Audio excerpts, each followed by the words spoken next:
Hello, piano buyers. I'm Charles from Perfectly Grand. When considering what type of piano you should buy, this is one of those times where size does matter, because in general, the larger the piano, the better the sound. Pianos make sound by a person playing a note that drives a hammer into a string that sends vibrations into a soundboard that lets the piano sing. A soundboard is a wood speaker system that takes up almost the entire shape of a piano, with the design and size of the string scale setting the tone. Shorter pianos have smaller soundboards and shorter string scales and produce a lower quality of sound. Because of this and the fact that small pianos cost less to manufacture, you'll find tons of them for sale at depressed prices. When people consider purchasing a grand piano versus an upright piano, a common question is, besides shape, looks, and price, what's the difference? The answer is a lot. Inside every piano is a mechanism called an action. This is a piano player-powered engine which makes the piano work, and it has over 2,000 mechanical parts. The design of a grand piano action allows for greater speed than an upright piano action.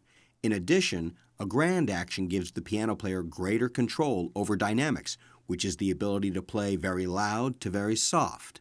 This added sensitivity and speed are differences that are very noticeable to advanced players. Since upright pianos have vertical strings, upright piano actions look entirely different. And while an upright action may not be as fast and as sensitive as a grand action, they are usually more than sufficient for the vast majority of players.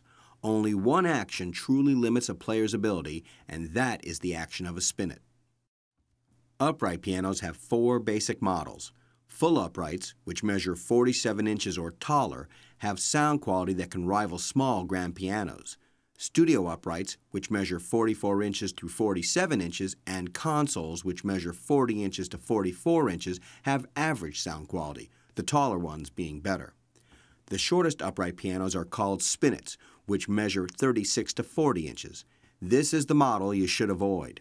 Besides having poor sound quality, spinets have an action that has very little sensitivity, poor control, and slow reset speed.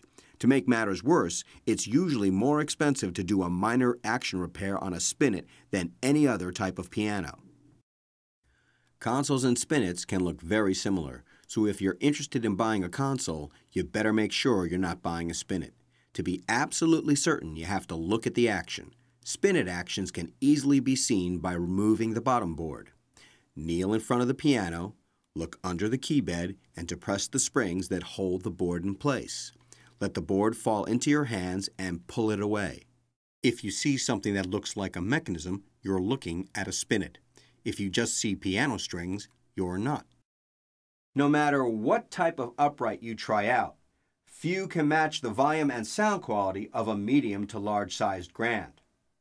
Grand pianos are basically broken into 2 groups. Generally, any piano shorter than 6 feet is a baby grand, while anything longer than 6 feet is a full-sized grand.